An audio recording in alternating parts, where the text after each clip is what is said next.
जो जो रेफरेंस मैं दूंगा वो भी यहाँ पे मैंने डाल दिया है, अभी आप ऑनलाइन उसको चेक कर सकते हैं, आप वेरीफाई कर सकते हैं, राइट। तो हम बात कर रहे थे पैरासीटामोल की।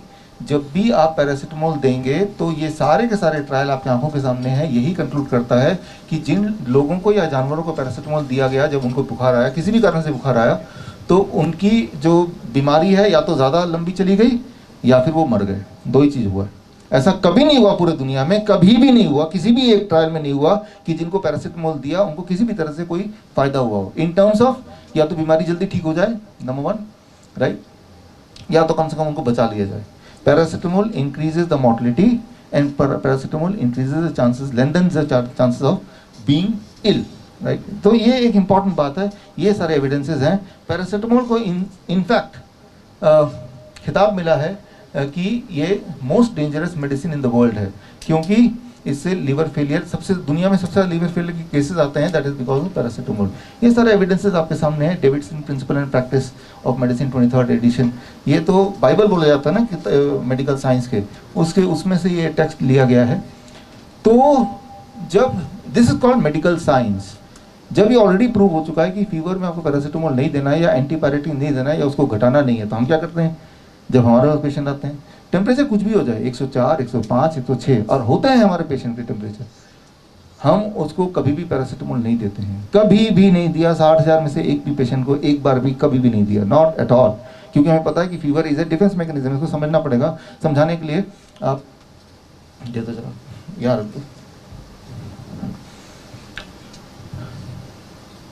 अब देखिए होता क्या है, ये मान लीजिए आपकी बॉडी है, आपका रेस्पिरेटरी ट्रैक है, इसको थोड़ा ऊपर पकड़ना पड़ेगा ना, ऐसा तो पकड़ दो जरा, इस तरफ खड़े होकर। ये आपकी बॉडी में वायरस अंदर गया, राइट, उसने मल्टीप्लाई करना शुरू किया, तो हमारी जो इम्यूनिटी है, राइट, इम्यूनिटी को कैसे पता चलेगा, वो ऐसे पता चलेगा कि ब्रेन टेम्परेचर ट्रिगर करता है, ब्रेन ट्रिगर्स द टेम्परेचर, क्योंकि ब्रेन को ये पता है कि हाई टेम्परेचर पे जो वायरस है जो अटैक कर रहा है, यहाँ पे ये वायरस को हमने रख दिया और ये वायरस अटैक कर रहा है बॉडी में, और ये वायरस मल्टीप्लाई हो रहा है, इसकी मल्टीप्लिकेशन को रोकना पड़ेगा, ये मल्टीप्लाई ना कर पाए बात ही खत्म हो जाएगी। तो उसके लिए हमारा ब्रेन क्या करेगा, टेम्परेचर का थ्रेशोल्ड को बढ़ा देगा, राइट, थर्मोस्टेट को बढ़ा देगा। तो उसको थर्मोस्टेट को बढ़ाने के लिए आपको शिवरिंग होने लगेगी, आप कंबल ओढ़ने लगेंगे, पर ठंड लग रही है, ऐसा कुछ, एसी बंद करो, ये सब चीज़ होने लगेगी, अल्टीमेटली बॉडी का टेम्परेचर बढ़ जाएगा।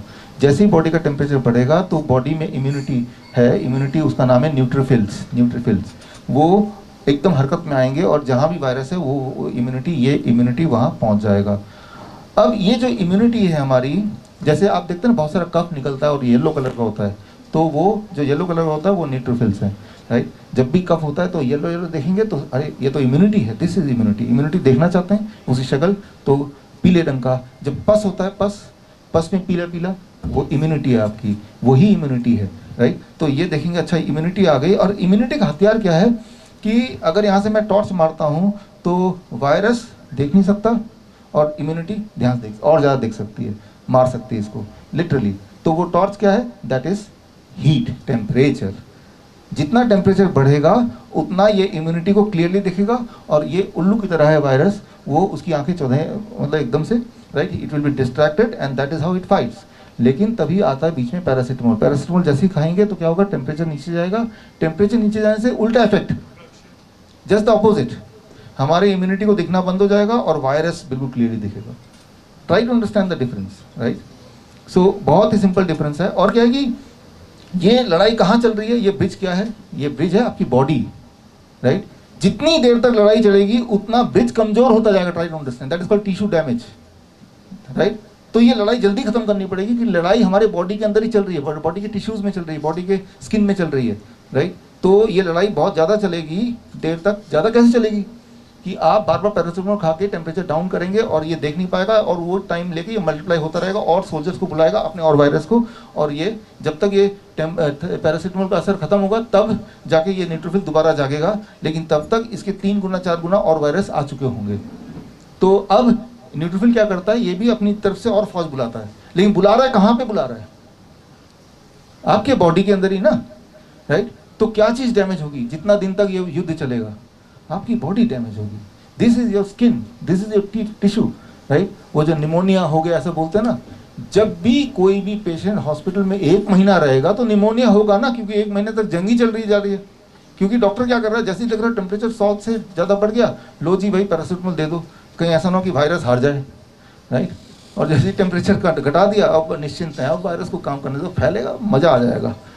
लिटरली मैं आपसे पूछना चाहता हूँ आपके माध्यम से।